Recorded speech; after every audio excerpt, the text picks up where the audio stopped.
would be to turn on the CD player and listen to the sound of her voice. He had almost called, but then he hadn't. They had exchanged too many harsh words. He could see the fall of her long blonde hair in a clear picture in his mind, the passion and the tears and the endless blue of her eyes. Calling wouldn't do it, not after the way he had shrugged when she had warned that she needed to leave. Go home. He was parked, he realized. He squinted. He thought he was somewhere near Little Italy, and thanked God that he somewhat knew Boston, since he had played it, though he knew almost nothing of the surrounding area. He had flown in and out before. There was a neon light blinking almost in front of him.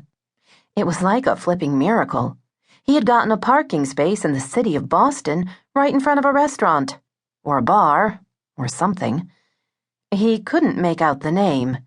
It wasn't just his exhaustion. There was a fog sitting over the city. He stumbled out of the car and straightened, blinking. Wherever he was, it didn't matter. He needed something to eat and something to drink.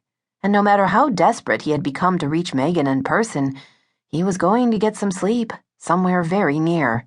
Even if he paid too much for a hotel room.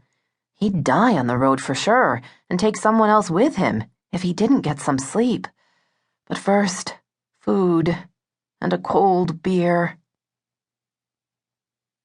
Teresa Kavanaugh left the bar late, and admittedly a few sheets to the wind. However, she was deeply unhappy to realize that she would be walking home.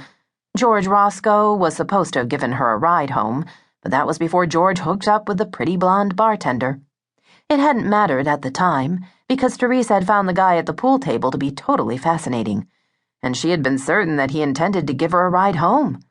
She had been rather careful not to introduce him to either Sandra Jennings or Penny Sanders, because though they were all co-workers at the office, they weren't really best friends.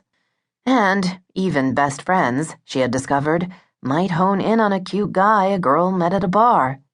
She had seen him standing by the table first, chalking a cue stick, but he had no partner. "I'm pretty good," she had told him. "Want to take me on?" "What are the stakes?" "We'll gamble a 20. "I had been hoping for something a little more worth gambling on," he'd said, laughter in his eyes. "Let's see how we play first," she had challenged, and he had agreed.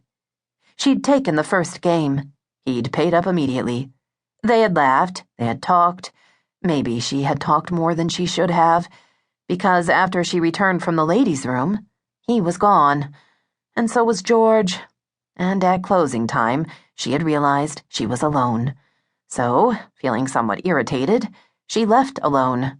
Naturally, she looked for a cab, usually available in abundance. But there was so much construction in the downtown area, the cabbies were avoiding the place, or they had already been taken, or perhaps, because of the hour, they had given up and gone home.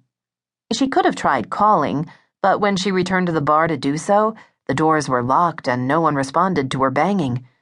She couldn't resort to her cell phone because she hadn't charged the battery. The whole thing had just gone bad. Still, it was all right. There were plenty of lights in the downtown area. Her apartment wasn't that far.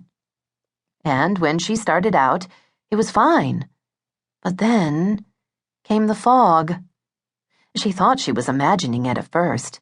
Even in Boston, it was rare for a fog to just begin on the ground and swirl to something as thick as pea soup in a matter of minutes. But that was what it did. She could see clearly when she left the bar, but she hadn't gone 2 blocks before it began to churn in puffy blue-gray swirls around her feet. She began to whistle, wondering why fog should make her so nervous. But it did. She could hear the click of her 3-inch heels on the pavement, and that made her wish she were wearing tennis shoes.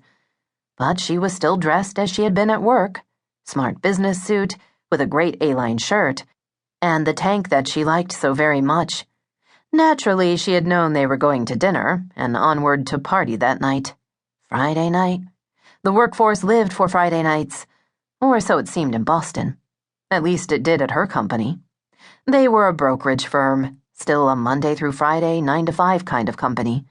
She was young, ambitious, good at her job, and still, well, young. And she liked to party. And since she and Beau had broken up several months ago,